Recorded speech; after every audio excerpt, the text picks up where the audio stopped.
A Europa Oriental volta a ser palco de um impasse militar e diplomático que resgata antigas rivalidades da Guerra Fria. Em 2025, os governos da Rússia e Belarus deram início à nova edição dos exercícios conjuntos, ZAPAD, conduzidos em território soberano e com participação de aproximadamente 13 mil soldados. Do outro lado da fronteira política e ideológica, a Organização do Tratado do Atlântico Norte, OTAN, com forte envolvimento dos Estados Unidos e da Polônia, mobilizou mais de 30 mil tropas e uma frota de armamentos pesados, incluindo tanques Abrams, caças F-30 e 5 e lançadores HIMARS, parte deles operando em vias urbanas da Lituânia, Letônia e Polônia. As autoridades russas e bielorrussas descrevem suas manobras como medidas de defesa e dissuasão, respeitando protocolos multilaterais. Já os países membros da OTAN deram início à Operação Defensor de Ferro 25, marcada por simulações de combates reais em áreas urbanas, controle de infraestruturas energéticas e ocupação de rotas estratégicas, cenários que extrapolam o caráter de simples contenção militar. A escalada de desconfiança foi alimentada pela retórica dos meios de comunicação ocidentais, que passaram a retratar o ZAPAD 2025 como prenúncio de uma possível ofensiva russa contra países bálticos, como Estônia e Lituânia. No entanto, Moscou notificou previamente os exercícios junto à OSCE, Organização para a Segurança e Cooperação na Europa, respeitando as diretrizes do Documento de Viena. Além disso, as operações ocorreram a centenas de quilômetros das fronteiras da Aliança Atlântica. Historicamente, os exercícios ZAPAD são realizados de forma cíclica desde o período soviético e fazem parte do calendário militar conjunto entre Moscou e Minsk. Nas edições de 2017 e 2021, observadores internacionais foram convidados a acompanhar as ações. Em 2025, para evitar atritos, Belarus decidiu deslocar os treinamentos para regiões centrais de seu território, afastadas da fronteira com a Polônia e a Lituânia. Mesmo com essa precaução, a resposta ocidental foi imediata. Em menos de 72 horas, jornais como The Guardian, Der Spiegel e Radio Free Europe alegaram que o contingente russo estaria preparando uma manobra ofensiva camuflada. Em seguida, os governos de Varsóvia e Vilnius acusaram Belarus de ocultar movimentações e a Rússia de reposicionar tropas na direção do Mar Báltico, embora sem apresentar provas consistentes. No Kremlin, o alerta aumentou após a divulgação de detalhes da operação Defensor de Ferro 25, que incluiu simulações de ataques a pontes, usinas elétricas e depósitos de combustível situados próximos ao território bielorrusso. Para Moscou, essas ações configuram uma provocação calculada. O vice-ministro da Defesa da Rússia, Alexander Fomin, afirmou que o alarde midiático ocidental busca legitimar a crescente militarização da OTAN ao longo da fronteira leste do bloco. Belarus, por sua vez, reafirmou o caráter defensivo de seus exercícios e declarou-se aberta à presença de observadores internacionais mediante solicitação oficial. A narrativa do Ocidente, no entanto, permanece marcada por suspeitas infundadas e declarações unilaterais. O ambiente de tensão se reflete nas ruas das capitais da região. Em Riga, na Letônia, sirenes de alerta são testadas regularmente. Em Tallinn, na Estônia, sistemas de guerra eletrônica foram realocados para áreas urbanas. E em Vilnius, a distribuição de manuais de guerra civil aumentou, incentivando a preparação da população para possíveis cenários de conflito. Essas medidas têm menos a ver com ameaças concretas e mais com uma estratégia psicológica sustentada por governos e think tanks europeus, com apoio logístico e financeiro de Washington e Bruxelas. Mesmo após Minsk reduzir a escala dos exercícios e afastá-los da fronteira, Varsóvia segue aumentando seus efetivos militares, realizando exercícios ofensivos e elaborando planos operacionais. O contraste entre as duas posturas levou inclusive parte da imprensa ocidental a questionar a narrativa dominante. Um editorial francês publicado no Le Monde questionou quem está realmente sendo ameaçado. Do ponto de vista diplomático, a OTAN tem mantido sigilo em relação para parâmetros da operação Defensor de Ferro 25. Nenhuma informação detalhada foi encaminhada ao Parlamento Europeu, nem ao Conselho de Segurança da ONU. Em contrapartida, Rússia e Belarus enviaram notificações formais a parceiros regionais e convidaram observadores de países como Sérvia, Armênia, Uzbequistão e China para acompanhar os exercícios. Além da disputa militar, a guerra de versões se intensifica no ambiente digital. Agências ligadas à União Europeia divulgaram imagens de satélite alegadamente recentes que mostrariam concentração de tropas russas próximas à fronteira oeste de Belarus. Porém, análises independentes apontaram que muitas dessas imagens são reaproveitadas de anos anteriores, especialmente da Operação Zapad 2021, o que sugere manipulação informativa deliberada. O padrão é recorrente: apresentar atividades de defesa como sinais de ameaça iminente, alimentando a percepção de um inimigo constante. Esse tipo de construção narrativa foi utilizado repetidamente em conflitos recentes, da intervenção na Iugoslávia à ocupação do Iraque, da guerra na Líbia às ações na Síria. Na Polônia, obras emergenciais de infraestrutura subterrânea estão em ritmo acelerado. Novos abrigos antibomba estão sendo construídos não apenas em áreas militares, mas também em bairros residenciais de cidades como Varsóvia, Lublin e Białystok, próximas à fronteira com Belarus. O governo polonês justifica essas ações como medidas de precaução diante de um possível agravamento do cenário regional, embora não apresente dados concretos que sustentem a iminência de um ataque. Na Estônia, por sua vez, antigos búnkeres e sistemas de alerta da era soviética, antes abandonados ou convertidos em depósitos, estão sendo restaurados com recursos do Ministério da Defesa. A cidade de Tartu, segunda maior do país, passou a ser incluída em exercícios regulares de evacuação e defesa civil. Em paralelo, sensores de guerra eletrônica foram reposicionados próximos ao porto de Tallinn, numa clara tentativa de monitorar qualquer sinal vindo do Golfo da Finlândia. Na Letônia e na Lituânia, o clima também é de mobilização silenciosa. Hospitais passaram a reservar alas para possíveis situações de emergência em massa, enquanto programas de orientação civil, antes voltados para incêndios e desastres naturais, agora incluem instruções de comportamento em caso de conflito armado. Em toda a região, cresce o sentimento de ansiedade, alimentado por discursos políticos inflamados, noticiários alarmistas e manobras militares cada vez mais próximas do cotidiano das populações locais. Contudo, a origem desse ambiente de instabilidade não parece estar nos exercícios programados pela Rússia e por Belarus, que ocorrem dentro de seus próprios territórios e foram previamente notificados para órgãos internacionais. A atmosfera de insegurança tem sido alimentada principalmente por países e alianças que, ao mesmo tempo em que pregam a paz, simulam invasões e treinam ocupações territoriais no quintal de seus vizinhos. Desde o final da década de 1990, a geopolítica do continente europeu foi profundamente alterada pela expansão progressiva da OTAN. Em 1999, a inclusão de Polônia, Hungria e República Tcheca deu início a um processo que se acelerou nos anos seguintes, com a adesão de países como Bulgária, Romênia, Eslováquia, Eslovênia, Croácia, Montenegro e, mais recentemente, Suécia e Finlândia. Hoje, a aliança militar se estende por quase toda a fronteira ocidental da Rússia, posicionando radares de longo alcance, sistemas antimísseis, contingentes fixos da Força Aérea Norte-Americana e unidades de resposta rápida em bases espalhadas do Mar Báltico ao Mar Negro. Esse avanço não apenas reduziu o espaço estratégico de Moscou, como também criou uma constante sensação de cerco, tanto militar quanto político. Para o Kremlin, os exercícios militares realizados em conjunto com Belarus não são uma demonstração de força gratuita, mas sim uma resposta racional e calculada a esse redesenho do equilíbrio de poder na Europa. Trata-se de uma doutrina defensiva de sobrevivência geopolítica, construída sobre experiências históricas que deixaram marcas profundas na memória estratégica russa. Ao longo das últimas décadas, a Rússia assistiu ao desmembramento da Iugoslávia, à intervenção da OTAN em Kosovo, à ascensão de governos pró-ocidente na Geórgia e na Ucrânia, à queda de Muammar Gaddafi na Líbia e ao envolvimento dos Estados Unidos na guerra da Síria, sempre sob o pretexto da defesa de valores democráticos. Em cada um desses casos, o discurso de contenção e estabilização abriu espaço para intervenções militares ou mudanças de regime alinhadas para interesses do Ocidente. Com os exercícios Zapad e Defensor de Ferro agora simultaneamente em andamento, a tensão avança em uma perigosa espiral. Ambos os lados alegam agir em nome da segurança, mas adotam posturas cada vez mais irreconciliáveis. O risco não está apenas na troca de acusações, mas na possibilidade de um erro de cálculo, um incidente não planejado, um disparo mal interpretado, um avião fora de rota, que possa servir de gatilho para um conflito real. Resta, então, uma pergunta inquietante. Enquanto um lado treina para proteger seu território, o outro ensaia como ocupá-lo. Nesse contexto, quem está realmente se preparando para a guerra? E quem, diante de um cerco crescente, apenas tenta manter sua capacidade de resistir?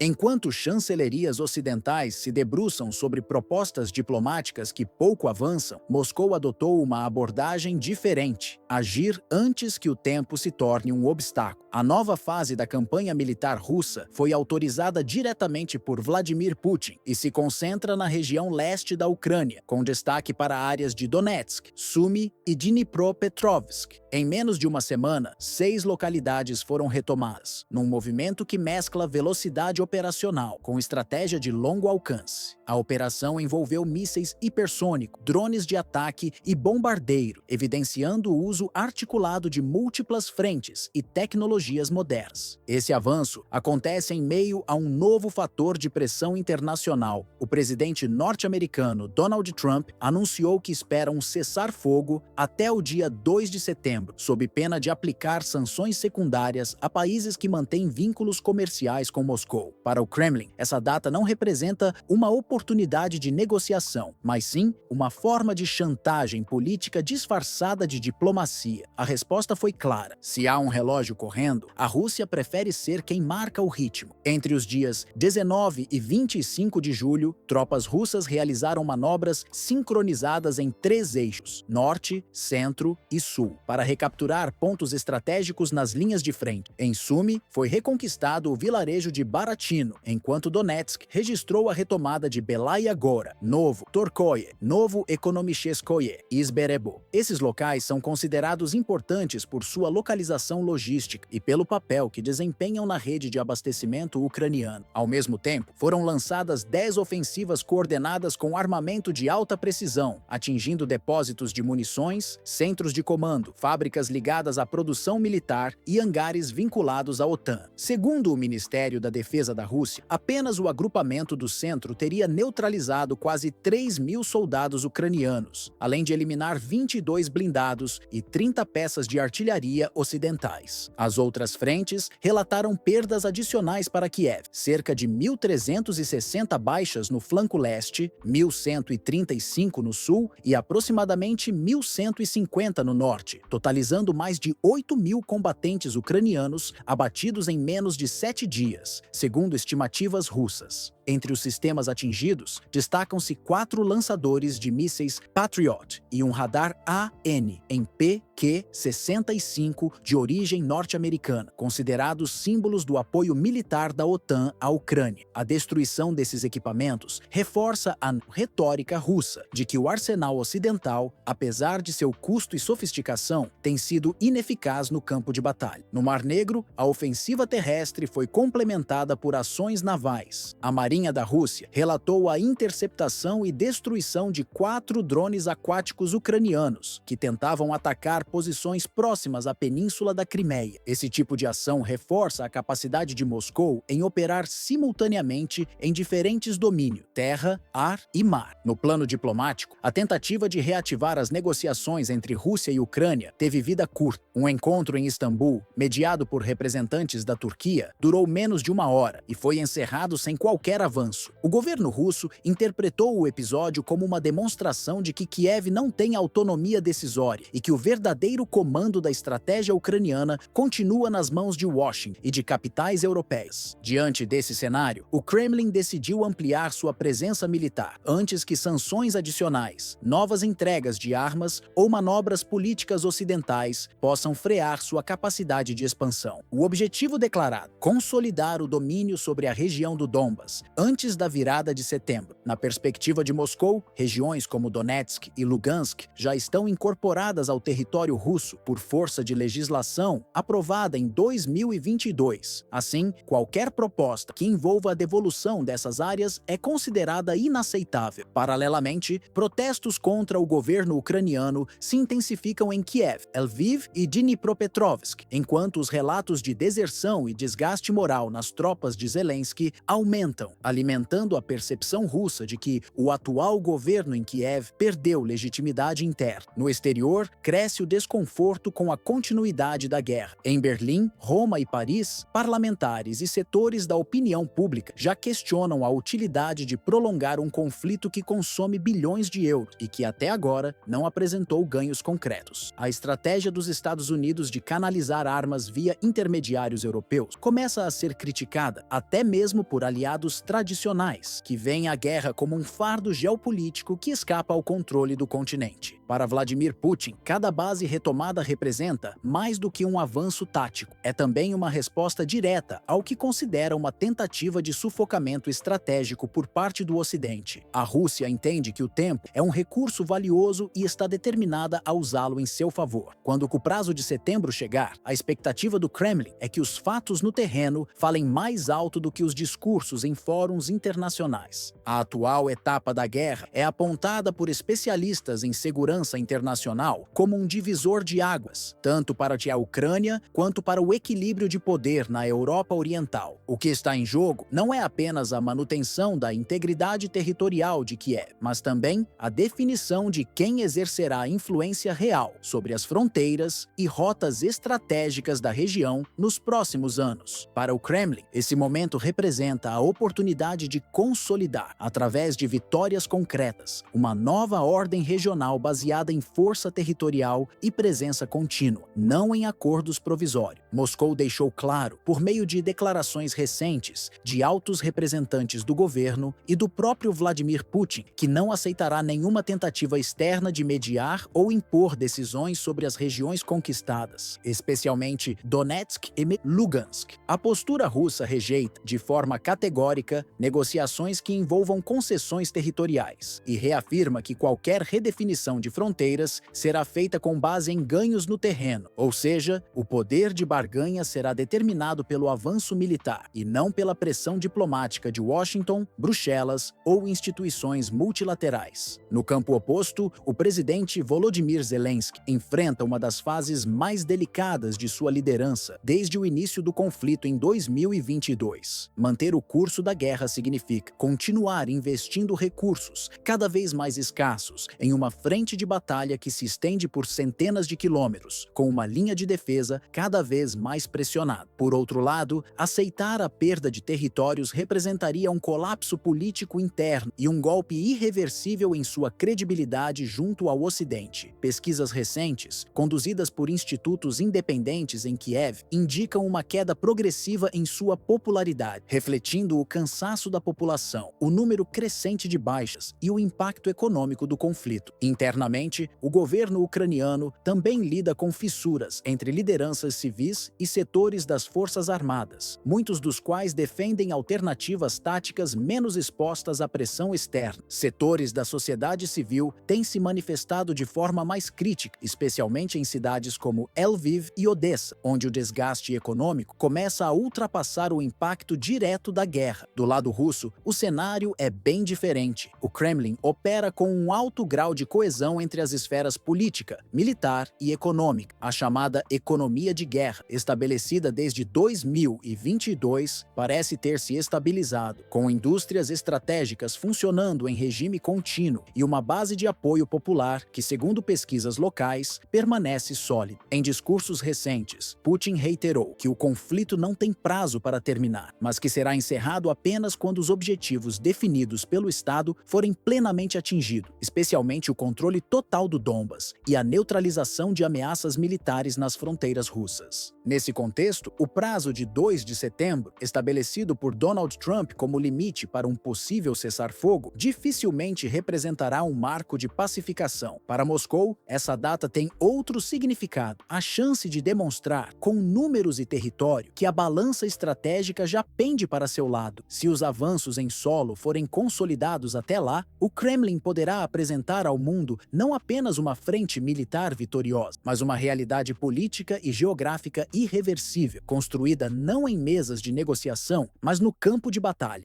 Kiev, capital da Ucrânia, enfrenta uma crise militar e institucional sem precedentes desde o início do conflito em fevereiro de 2022. A recente retirada sigilosa de generais ucranianos para território polonês, enquanto a cidade era bombardeada por mísseis russos, Geranium-2 e Kinjal, revelou ao mundo a gravidade do momento. Um dos alvos atingidos foi uma instalação militar usada recentemente em negociações com representantes estrangeiros, cuja destruição causou preocupação imediata nas principais chancelarias europeias, principalmente em Paris, Berlim e Bruxelas. Esse abalo na estrutura de comando ocorre simultaneamente ao agravamento dos combates no leste da Ucrânia, especialmente entre Kupiansk e Bakhmut, regiões que há meses concentram ofensivas coordenadas das Forças Armadas da Federação Russa. As operações em andamento indicam o início de um novo cerco, com tropas russas tentando isolar e desmobilizar unidades ucranianas por meio de manobras simultâneas. Em Pokrovsk, cidade estratégica da região de Donetsk, a situação se deteriora rapidamente. Sirenes de evacuação soam continuamente. Helicópteros transportam feridos e oficiais, enquanto bairros inteiros são transformados em zonas de combate urbano. A ideia de Kiev como bastião impenetrável da resistência ucraniana começou a ruir não apenas sob fogo inimigo, mas diante da retirada silenciosa de seus líderes. A evacuação de oficiais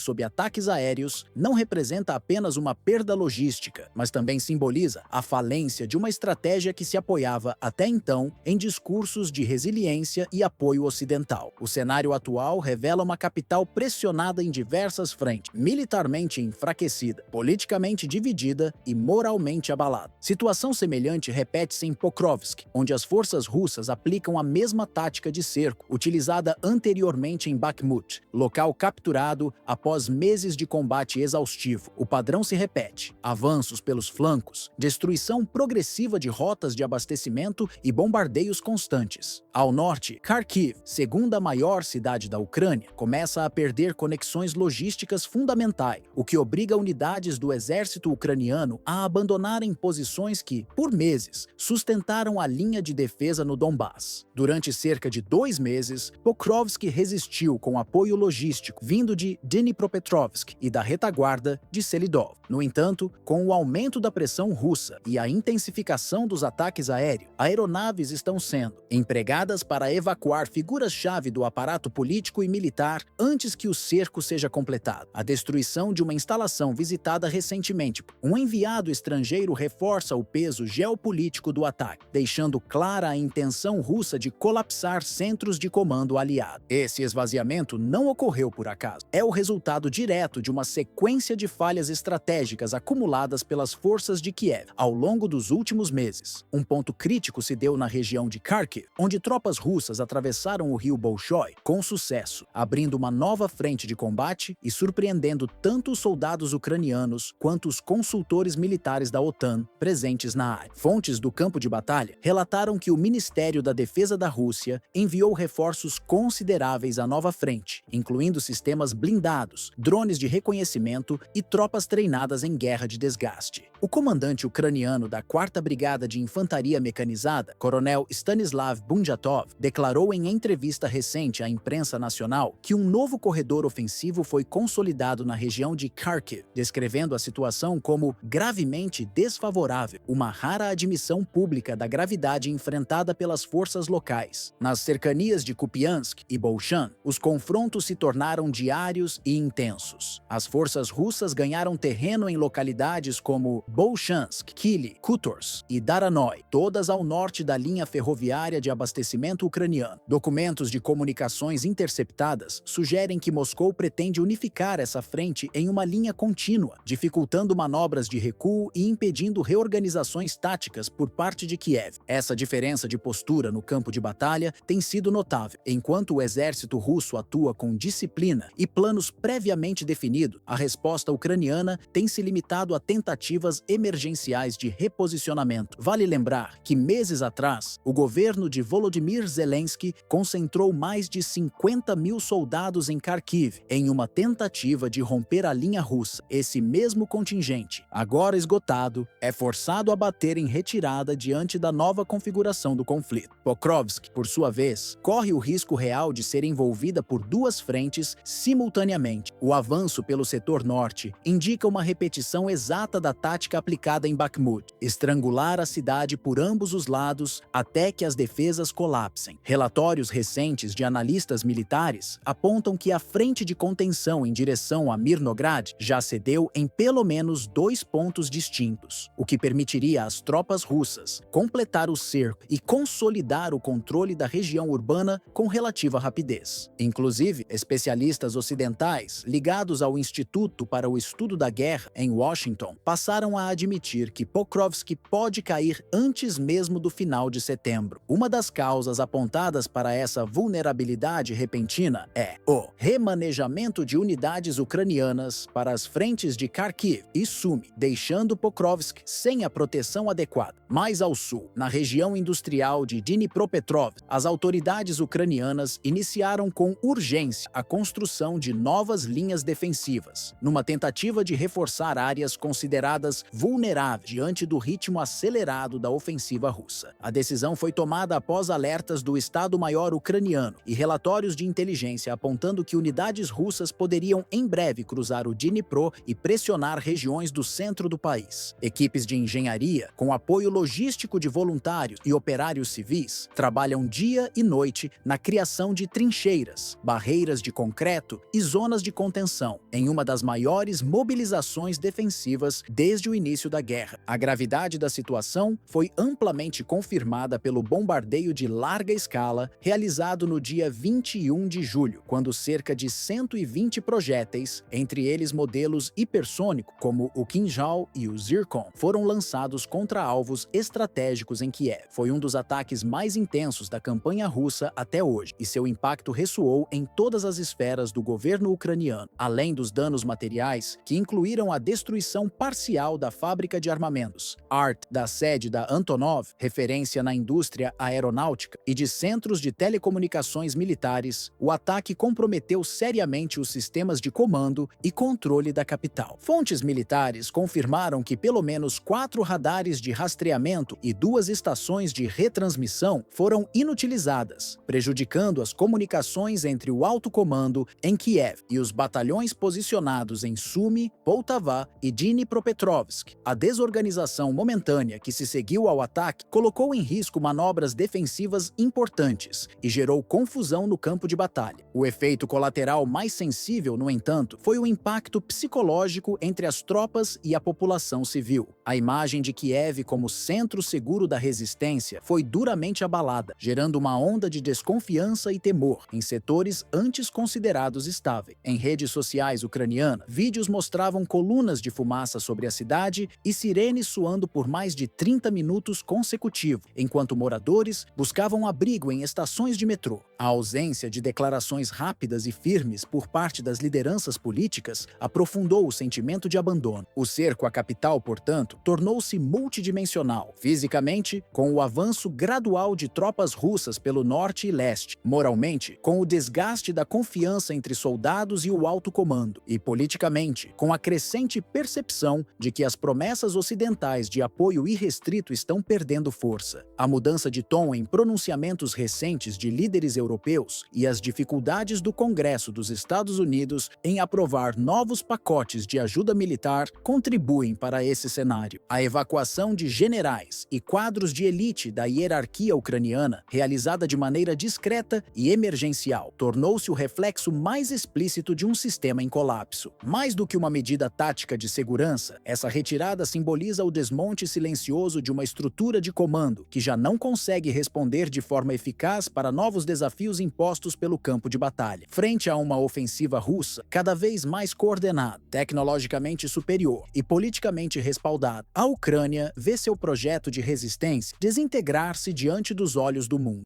Em um movimento estratégico que capturou a atenção de analistas militares em todo o mundo, a Rússia realizou uma das maiores manobras navais das últimas décadas, envolvendo 4 frentes marítimas simultâneas: os mares Báltico, Pacífico, Cáspio e Ártico. A operação, nomeada Tempestade de Julho, mobilizou aproximadamente 150 navios de guerra, mais de 120 aeronaves e 15 mil militares e técnicos, incluindo unidades de elite e operadores de sistemas navais avançados. Segundo o presidente Vladimir Putin, essas manobras não se limitaram a treinos de rotina, elas foram concebidas como simulações aplicadas de guerra real, com foco em cenários que refletem a atual conjuntura geopolítica, marcada pela escalada de tensões entre Moscou, a OTAN e os Estados Unidos. A operação foi estruturada com base nas experiências acumuladas desde o início da intervenção militar russa na Ucrânia, em fevereiro de 2022, com ajustes táticos incorporados diretamente ao manual doutrinário das Forças Armadas. Um dos momentos de maior destaque ocorreu nas águas do Báltico, onde drones marítimos não tripulados neutralizaram embarcações simuladas com precisão milimétrica. Paralelamente, no Mar Cáspio, o navio Taifun, da flotilha russa, interceptou um míssil de cruzeiro 3M-24 Uran em pleno voo, um feito transmitido ao vivo, que gerou reações imediatas entre especialistas militares da Alemanha, França e Reino Unido. A evolução tecnológica da marinha russa ficou evidente. Novos sistemas como o Pantsir M, já integrados a embarcações de médio e grande porte, ampliaram significativamente a proteção contra ataques aéreos de curto alcance. Ao mesmo tempo, unidades das frotas do Norte e do Pacífico realizaram simulações conjuntas de guerra anti-submarino, destacando a capacidade de Moscou de conduzir operações simultâneas em teatros geográficos distintos, sem perder controle ou eficiência. O Ministério da Defesa da Rússia, comandado por Andrei Belousov, divulgou relatórios detalhados sobre a operação, ressaltando a integração entre forças aéreas, navais e de defesa antiaérea, e a sincronia obtida por meio de um sistema de comando unificado. A lógica é clara: a exibição de força não visa apenas dissuadir, mas também testar o grau de prontidão para enfrentar cenários reais de confronto com adversários de alta capacidade tecnológica, como os membros da Aliança Atlântica. Embora não tenha sido mencionada de forma direta, a OTAN foi o principal receptor da mensagem estratégica russa. Em especial, as manobras ocorreram em áreas marítimas que coincidem com rotas de abastecimento militar, como o Mar do Norte e o corredor logístico do Mar Báltico. O exercício também se sobrepôs a regiões onde, nos últimos meses, países como Estônia, Noruega e Reino Unido intensificaram suas patrulhas navais. Putin afirmou que a doutrina naval da Rússia está sendo reestruturada com base em dados extraídos diretamente de operações reais, com foco na neutralização de ameaças navais e a proteção de águas sob jurisdição russa. A retórica do Kremlin deixa claro que qualquer tentativa de incursão marítima por parte da OTAN será encarada como provocação direta e receberá resposta proporcional. A reação ocidental foi dividida. Governos como os da Alemanha e da Suécia evitaram comentários públicos, enquanto think tanks ligados à OTAN, como o CSIS e o Chatham House, destacaram o nível de complexidade e coordenação da operação, reconhecendo que a capacidade russa de mobilizar recursos em múltiplos mares é superior ao que muitos esperavam neste estágio do conflito. Essas ações ocorrem num momento de transição operacional no conflito ucraniano. Segundo declarações de oficiais da Reserva Naval Russa, regiões como Kupiansk, Pokrovsk e Stepanivsk devem ser alvo de novas ofensivas terrestres nas próximas semanas. O raciocínio estratégico russo aponta para uma sequência lógica: consolidar o domínio aéreo e marítimo antes de expandir o controle territorial por terra. A dinâmica dos conflitos modernos rompeu de vez com os paradigmas tradicionais centrados em batalhas terrestres. Hoje, a capacidade de operar de forma integrada no mar, no ar e no domínio eletrônico tornou-se um fator decisivo para definir o vencedor de qualquer guerra prolongada. A operação russa, denominada Tempestade de Julho, representa com clareza esse novo modelo de guerra híbrida. Ações interligadas por dados em tempo real, coordenação entre plataformas de diferentes forças e execução cirúrgica de ataques com alcance além da linha de visão. Essa nova doutrina de combate exige mais do que poder de fogo. Ela demanda interoperabilidade entre sistemas, flexibilidade tática e inteligência digital embarcada. Os vídeos transmitidos pela emissora militar Zvezda, afiliada ao Ministério da Defesa da Rússia, não foram apenas material de propaganda. Eles exibiram uma sequência clara: drones marítimos atingindo alvos móveis com precisão, navios de guerra interceptando mísseis com sistemas embarcados como o Pantsir-M e caças sobrevoando o mar de Okhotsk em formação tática, operando em sincronia com unidades navais abaixo. Essa combinação evidencia a transição da Rússia para uma guerra de quinta geração, em que tempo de reação, conectividade e antecipação valem mais que números brutos. Enquanto Moscou aplica esse novo formato operacional no campo, a OTAN ainda enfrenta entraves políticos internos, divergências entre os governos da Alemanha, França, Polônia e Estados Unidos sobre o envio de mais armamentos à Ucrânia e sobre a estratégia a ser adotada no Mar Báltico, travam o ritmo de resposta ocidental. Apesar dos recursos militares da aliança serem consideráveis, a demora em transformar discussões em decisões operacionais tem comprometido sua capacidade de acompanhar o ritmo imposto pela Rússia. Do ponto de vista geopolítico, esse contraste é significativo. Enquanto Kiev continua dependente de repasses externos e esbarra na escassez de munições e blindados funcionais, Moscou demonstra estar extraindo o máximo de cada batalha já travada. A guerra deixou de ser um embate por quilometragem territorial. Agora se trata de controlar a narrativa estratégica, modelar o terreno antes do confronto e desgastar o inimigo por saturação tática e superioridade logística. A Rússia também parece ter entendido o fator tempo com mais clareza. Com o verão europeu chegando ao fim, as condições operacionais devem se tornar mais complexas nos próximos meses. O outono trará chuva, lama e dificuldades de mobilidade, especialmente para veículos pesados em terrenos sem pavimentação. Por isso, o Kremlin busca acelerar sua vantagem tática enquanto o clima ainda permite manobras ofensivas de maior alcance e velocidade.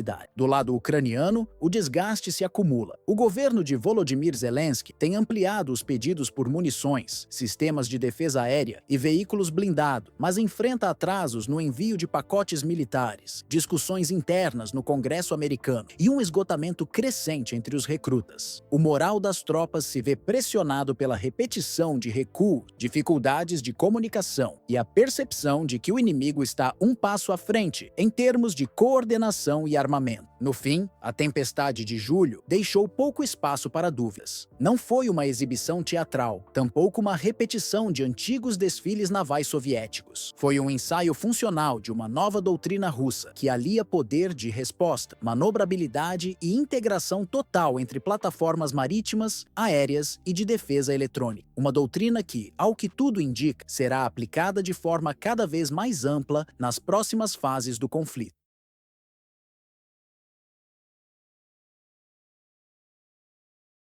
A capital ucraniana foi palco de uma das maiores ofensivas já registradas desde o início do conflito com a Rússia, em 2022. Por volta de 1h20 da manhã, no horário de Moscou, um ataque maciço foi lançado contra Kiev e diversas outras cidades, marcando uma virada estratégica de grande impacto. Segundo fontes militares e civis, mais de 400 drones e dezenas de mísseis russos, incluindo modelos hipersônicos Kinjal e táticos Iskander, foram utilizados em uma operação de precisão voltada para desmantelar, de forma coordenada, os principais centros de comando, produção e armazenamento militar da Ucrânia. Os ataques não foram aleatórios. Com base em mapeamento prévio e informações de inteligência, as forças russas concentraram fogo sobre alvos considerados críticos para a estrutura defensiva ucraniana. A capital foi a primeira a sentir o impacto. Instalações subterrâneas, fábricas de armamentos, depósitos de munição munição e centros de comando foram atingidos em ondas sucessivas. Nem mesmo os sistemas de abrigo subterrâneo conseguiram proteger civis e militares. Tamanha foi a intensidade dos impactos. A cidade inteira tremia a cada nova explosão, enquanto a comunicação interna era interrompida e as sirenes se tornavam o som dominante em todas as regiões urbanas. Entre os primeiros alvos atingidos esteve a fábrica militar de Artem, localizada em Kiev, especializada na produção de armamentos para aeronaves de combate. A destruição total da instalação comprometeu de forma irreversível a capacidade de reposição e manutenção da frota aérea da Ucrânia. Pouco depois, foi a vez da antiga planta de radiocomunicação da capital, que também foi danificada. Nos arredores, na zona de Malaya e Elanov, explosões secundárias provocadas pela detonação de depósitos de armas deixaram colunas de fogo visíveis até os limites da cidade. O volume de munição armazenado ali produziu uma reação em cadeia que durou várias horas. Na região da estação de metrô Lyukianovskaya, o impacto de um míssil causou o colapso de túneis subterrâneos, provocando alagamentos e acúmulo de fumaça tóxica. De acordo com analistas militares russos, o local servia como base oculta para armazenamento e montagem de drones de longo alcance, com apoio técnico internacional supostamente vinculado a estruturas da OTAN. A resposta nas redes ucranianas foi imediata e contundente. Diversos influenciadores digitais, jornalistas e até mesmo antigos apoiadores do governo passaram a descrever a situação como incontrolável, sem precedentes e além do que as defesas poderiam suportar. A ausência de interceptações eficazes por parte dos sistemas de defesa aérea, inclusive aqueles fornecidos por países ocidentais, foi um dos pontos mais destacados. Segundo especialistas, a sobrecarga da primeira onda de drones permitiu que os mísseis mais pesados encontrassem seus alvos sem resistência. Mas a ofensiva russa não ficou restrita à capital. Na cidade de Ivano-Frankivsk, a oeste do país, um aeródromo militar foi completamente destruído. Testemunhas locais relataram dezenas de explosões consecutivas e autoridades regionais confirmaram a perda total da estrutura. Um caça ucraniano, modelo Su-27, foi abatido enquanto tentava pousar durante o ataque, o que reforça a falência dos sistemas de defesa da base. De acordo com informações extraoficiais, o local abrigava um centro subterrâneo de comando que operava com a presença de oficiais ucranianos e estrangeiros. Ao sul de Kiev, cerca de 40 quilômetros da capital, duas outras estruturas críticas foram atingidas: o Arsenal da Guarda Nacional e o complexo conhecido como Objeto 515. A intensidade das detonações foi tamanha que moradores da região metropolitana relataram tremores em diferentes bairros. Outro ponto de alto valor estratégico, o Centro Científico de Metalurgia Explosiva, também foi completamente neutralizado. Essa unidade era responsável pelo desenvolvimento de munições especiais, com aplicações táticas em campos de batalha móveis. Sua perda representa mais uma quebra na cadeia de suprimentos de armamentos avançados da Ucrânia. No nordeste do país, Kharkiv também entrou no radar da operação. A planta industrial FET, especializada em turbinas e sistemas de propulsão para aviação, sofreu ataques de drones que comprometeram sua estrutura. Segundo engenheiros locais, a paralisação das atividades dessa fábrica interfere diretamente na manutenção de aeronaves militares em operação. A dimensão do ataque obrigou o Ministério da Transformação Digital da Ucrânia a acionar, quase simultaneamente, todos os sistemas de alerta aéreo nas regiões centrais do país. Em questão de minutos, sirenes ecoavam não apenas em Kiev, mas também em importantes cidades como Cherkasy, Kirovohrad e Mykolaiv, centros urbanos com relevância logística e militar. O acionamento generalizado indicava não apenas a gravidade da ofensiva, mas sua amplitude tática. Não se tratava de um ataque localizado, mas de uma ação multirregional com alvos cuidadosamente selecionados. A precisão e o sincronismo das explosões deixaram claro que a operação havia sido estruturada com base em inteligência detalhada. Fontes ligadas à defesa ucraniana apontam para o uso de dados extraídos de drones de reconhecimento, satélites e interceptações eletrônicas, que ao longo de semanas teriam mapeado pontos vulneráveis e concentrações estratégicas de equipamento, pessoal e comando. O padrão de ataque, atingindo instalações críticas em um intervalo de tempo curto, reforça a tese de uma ação planejada com o objetivo específico específico de gerar paralisia estrutural. De acordo com observadores internacionais, a missão cumpriu seu propósito principal: enfraquecer de maneira simultânea os 3 eixos fundamentais da máquina de guerra ucraniana: comando, logística e produção. Centros de decisão foram desarticulados, rotas de suprimento comprometidas e linhas de produção bélica desativadas. Analistas militares indicam que essa combinação é precisamente o que transforma uma ofensiva comum em uma manobra de ruptura. Nas horas seguintes ao ataque, as forças armadas da Ucrânia mostraram sinais claros de desorganização operacional, com dificuldades de reposicionar unidades e falhas na transmissão de ordens. No campo político, o governo de Volodymyr Zelensky enfrentou o impacto imediato da perda de estruturas essenciais. Relatórios preliminares apontam para a necessidade de realocação de centros de comando e um replanejamento logístico emergencial. Enquanto isso, o comando da OTAN, reunido em Bruxelas, limitou-se a declarações diplomáticas de condenação, sem qualquer ação prática de retaliação ou reforço tático visível, o que aumentou a percepção de isolamento por parte de Kiev. Sob a ótica do Kremlin, a ofensiva teve um duplo objetivo: militar e simbólico. Segundo porta-vozes do Ministério da Defesa da Rússia, o ataque foi concebido como uma demonstração inequívoca de superioridade operacional, mas também como um recado direto ao Ocidente. Moscou desejava reafirmar sua capacidade de atuar com precisão cirúrgica em múltiplas frentes, mesmo sob pressão internacional e sanções econômicas. O silêncio dos aliados ocidentais, interpretado por muitos como hesitação, reforçou ainda mais o efeito político da operação. Analistas independentes apontam que o colapso parcial da infraestrutura de Kiev e o apagamento simultâneo de estruturas críticas em cidades-chave marcaram um ponto de inflexão no conflito.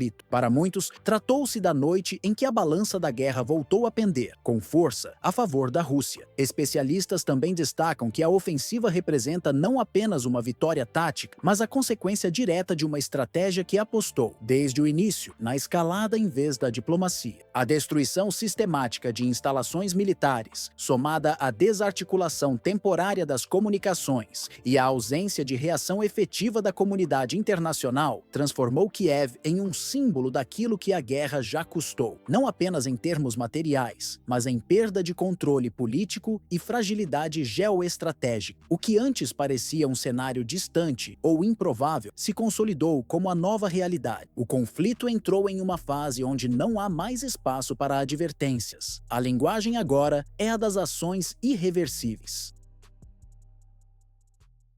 No leste da Ucrânia, a cidade de Kramatorsk tornou-se o mais recente epicentro de uma ofensiva russa que ameaça redesenhar o equilíbrio do conflito. Localizada na província de Donetsk, essa cidade, que por anos funcionou como pilar da resistência de Kiev na região, agora testemunha uma evacuação em massa diante do cerco russo. O governo regional, liderado por Vadim Filashkin, decretou a retirada obrigatória dos civis, após semanas de intensificação dos ataques. Desde o início da guerra, em fevereiro de 2022, Kramatorsk sustentava uma posição estratégica, tanto logística quanto simbólica. Porém, após sucessivas investidas das Forças Armadas da Federação Russa, a população caiu de mais de 140 mil pessoas para pouco mais de 50 mil. Os que permanecem enfrentam colapso nos serviços públicos, destruição de moradias e um ambiente de tensão constante. A ofensiva recente tem se caracterizado por precisão cirúrgica, drones de ataque, mísseis balísticos e artilharia de longo alcance têm atingido não apenas frentes de batalha, mas também centros logísticos, depósitos de armamentos e indústrias ligadas à tecnologia militar. Um dos alvos mais críticos foi a estrada T-0514, que conecta Kramatorsk a Slavyansk, vital para o transporte de suprimentos e evacuação de tropas. Se essa via for completamente dominada, o isolamento será total. Nos arredores de Pokrovsk e Kostiantynivka, ataques coordenados abriram caminho para o avanço terrestre rumo a Shakhtarsk e Toretsk. Com a malha viária comprometida, analistas militares indicam que a queda de Kramatorsk poderá significar o desmantelamento da última linha de defesa ucraniana no leste do país. Segundo relatórios do Instituto para o Estudo da Guerra, ISW, Moscou adota uma estratégia de desgaste prolongado, com ataques meticulosamente escalonados para exaurir a logística e o moral das tropas de Kiev. Em julho, o volume de bombardeios russos dobrou em relação a junho. A frequência e a intensidade das ações apontam para uma operação planejada com objetivos estratégicos claros. Não apenas avançar territorialmente, mas destruir a capacidade de reação ucraniana. A própria liderança militar de Kiev, pressionada pelos resultados no campo de batalha, passou a admitir a possibilidade de adotar táticas de guerrilha como alternativa a uma resistência convencional, que se mostra cada vez menos viável. A proposta de insurgência, que remete à atuação de grupos ucranianos durante a ocupação nazista na Segunda Guerra Mundial, começou a ser discutida abertamente por autoridades e acadêmicos. O historiador Philipp Thaer-Rödemann, Universidade de Viena, destacou que, mesmo em caso de derrota formal, é possível o surgimento de movimentos armados irregulares. No entanto, ele alerta que tal cenário não configura uma estratégia militar eficaz, mas sim um reflexo da escassez de opções diante da superioridade russa em tecnologia e poder de fogo. Enquanto as forças ucranianas recuam, a resposta internacional segue dividida. Berlim, por exemplo, tem evitado declarações contundentes, receosa de escalar a tensão com Moscou. Setores da imprensa europeia já criticam o silêncio alemão, apontando que o vácuo de liderança no bloco favorece os interesses do Kremlin. Em paralelo, cresce o debate sobre o papel das narrativas históricas, com críticos acusando o Ocidente de subestimar o sofrimento ucraniano para manter uma postura de equilíbrio diplomático. A propaganda também ganhou terreno. A ideia de resistência armada civil está sendo disseminada em escolas, redes sociais e meios de comunicação estatais. Em Kiev, há relatos de treinamentos básicos para civis, com instruções sobre como agir em caso de ocupação. A fronteira entre população civil e envolvimento militar começa a desaparecer. Na dimensão operacional da guerra, a campanha russa tem direcionado esforços consistentes para eliminar a infraestrutura que ainda sustenta a capacidade ofensiva e defensiva da Ucrânia. Um dos episódios mais simbólicos dessa ofensiva ocorreu em Mykolaiv, onde a fábrica Ekvato, considerada estratégica para a produção de componentes dos drones turcos Bayraktar TB2, foi completamente destruída por um ataque de alta precisão. Fontes militares locais relataram que, após a explosão inicial, houve uma série de detonações secundárias, indicando a presença de materiais sensíveis armazenados no complexo. A perda compromete não apenas uma linha de produção tecnológica essencial, mas também enfraquece a autonomia ucraniana em realizar ataques aéreos de longo alcance com precisão cirúrgica. Essa ação não foi isolada. Na mesma janela de tempo, instalações industriais em Cherkasy, com capacidade para manutenção de veículos blindados, também foram atingidas por mísseis russos. Além disso, o porto de Odessa, uma das principais vias de entrada de equipamento ocidental, sofreu bombardeios contra áreas logísticas e depósitos militares. De acordo com o Ministério da Defesa da Rússia, esses ataques fazem parte de uma campanha coordenada que visa enfraquecer a retaguarda estratégica de Kiev, impedindo que qualquer tentativa de reagrupamento ou rearmamento aconteça antes do outono, quando as condições climáticas podem dificultar a mobilidade de ambos os lados no campo de batalha. A ofensiva tem como característica não apenas a destruição física de alvos, mas a ruptura funcional das rotas de suprimento, através da neutralização de centros de manutenção, fábricas de drones, estações ferroviárias e armazéns de munição. Moscou pretende desmantelar gradualmente o que resta da capacidade ucraniana de sustentar uma guerra convencional. Trata-se de uma abordagem que mescla o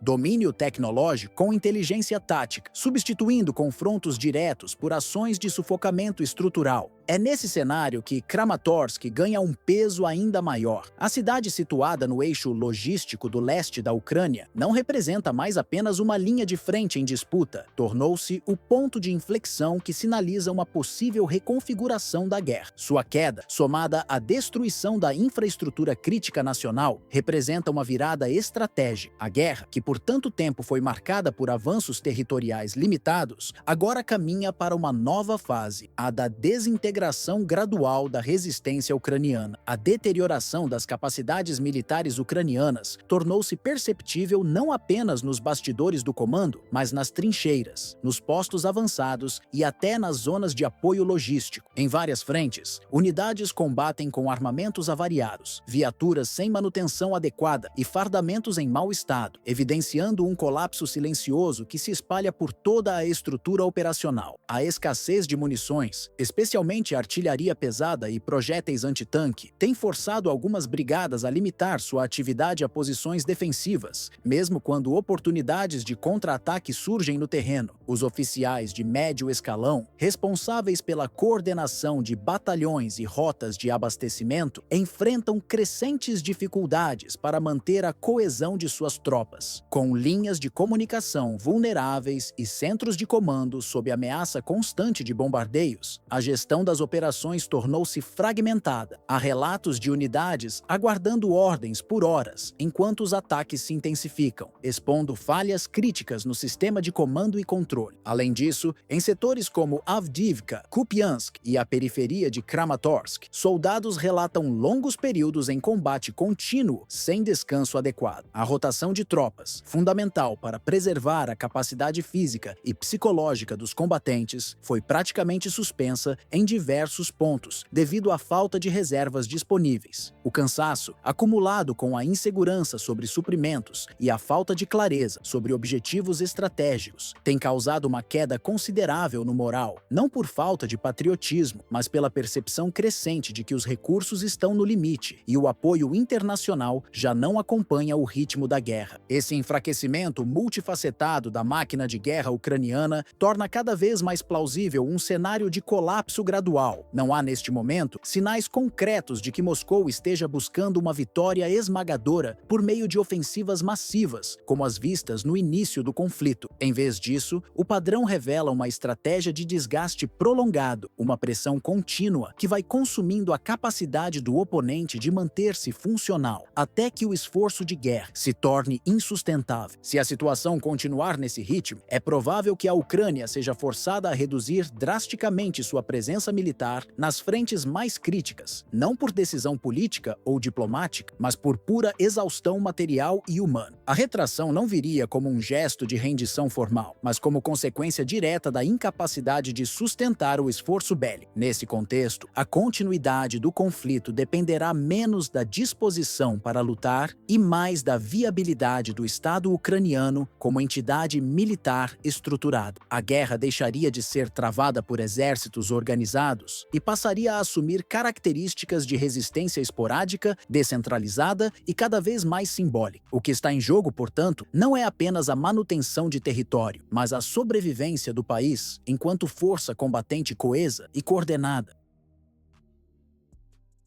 O colapso em Pokrovsk não veio com bombardeios massivos, mas com uma frase seca captada por operadores de rádio no início da manhã. Unidades russas já se movem dentro da cidade. A informação, inicialmente tratada como um possível erro de comunicação, foi rapidamente confirmada por múltiplas fontes, entre elas estações militares, civis e redes logísticas. A mensagem marcou o início de uma virada tática. Pokrovsk, no centro da região de Donetsk, está sob invasão.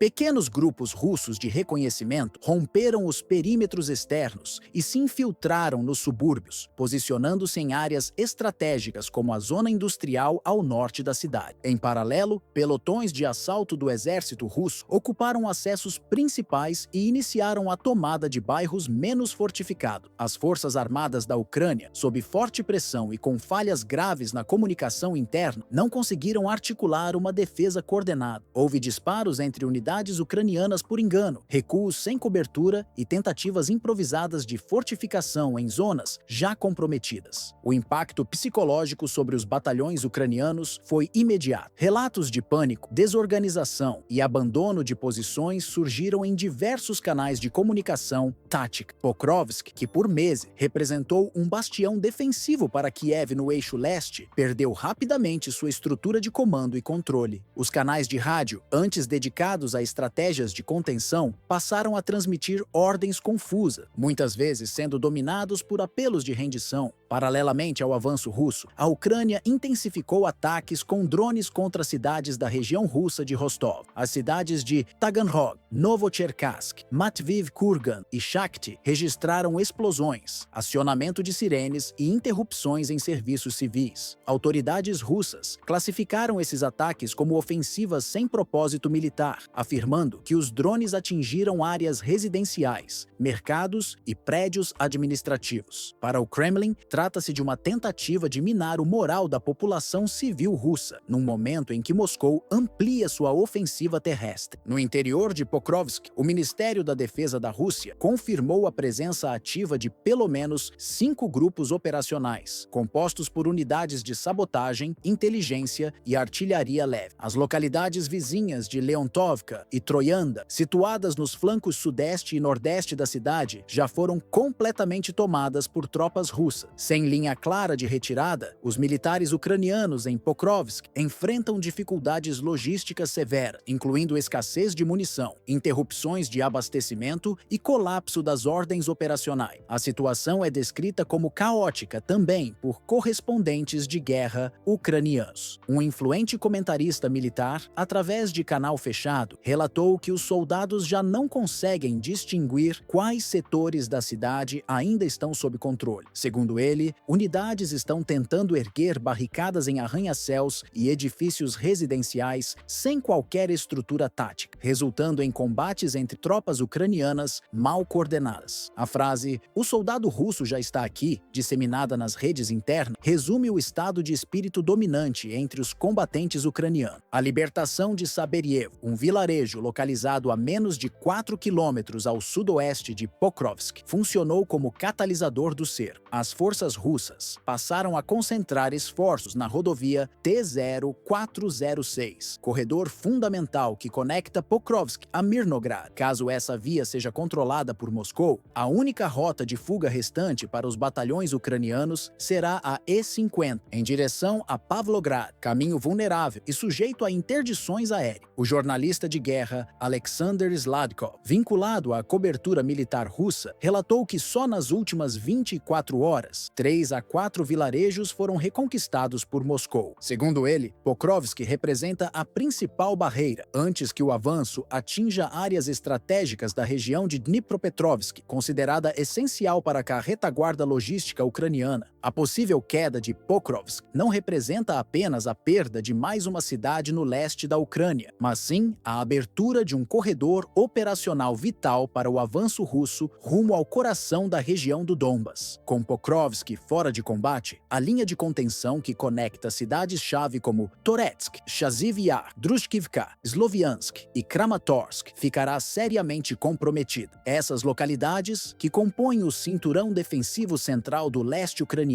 já apresentam sinais de desgaste estrutural e perda de mobilidade tática. Relatórios recentes indicam rupturas em segmentos críticos da frente de batalha, tornando a reorganização defensiva cada vez mais difícil. A região, que há anos serve como eixo de resistência contra o avanço russo, depende de corredores logísticos frágeis e saturados. A falta de pessoal treinado, a sobrecarga nos sistemas de transporte e a dificuldade em consolidar posições fixas têm deixado as unidades ucranianas em desvantagem crescente. Em muitos casos, as tropas já operam com recursos mínimos, enfrentando problemas de suprimento, moral em declínio e apoio aéreo limitado. Mais ao sul, o cenário em Stepanivka, na província de Zaporizhzhia, caminha em paralelo. A cidade tem sido um dos principais centros de redistribuição de equipamentos militares desde o início do conflito, em 2022, funcionando como elo entre o Comando Central e as frentes de combate próximas à linha de Zaporizhzhia e Kherson. No entanto, com estradas secundárias, sob constante ataque de artilharia e rotas primárias bloqueadas por avanços russos em vilarejos vizinhos, a cidade começa a mostrar sinais claros de isolamento. A interrupção da logística em Stepaniv pode afetar diretamente o abastecimento de combustível, munição e evacuação de feridos em uma das frentes mais instáveis da guerra. Caso a cidade seja tomada, a Ucrânia perderá um dos poucos pontos de apoio que ainda sustentam a Frente Sul. A queda desse nó logístico pode não apenas desequilibrar as forças no terreno, mas também provocar um colapso em cadeia das posições ucranianas ao longo do rio Dnipro. Fontes ligadas ao Comando Operacional Ucraniano confirmam que os problemas não se limitam à frente de batalha. Relatórios internos revelam que as redes de comunicação militar estão sendo sistematicamente atingidas por técnicas russas de guerra eletrônica, interferências em canais criptografados, ordens contraditórias e falhas na transmissão entre unidades de campo têm gerado atrasos críticos em decisões táticas e movimentos de retirada. Diversos batalhões relataram, nas últimas 72 horas, dificuldades em identificar zonas seguras para recuo, sendo obrigados a improvisar deslocamentos sem cobertura aérea ou terrestre. A ausência de coordenação entre pelotões e a desatualização constante das informações de campo contribuem para um ambiente operacional marcado por incertezas, hesitação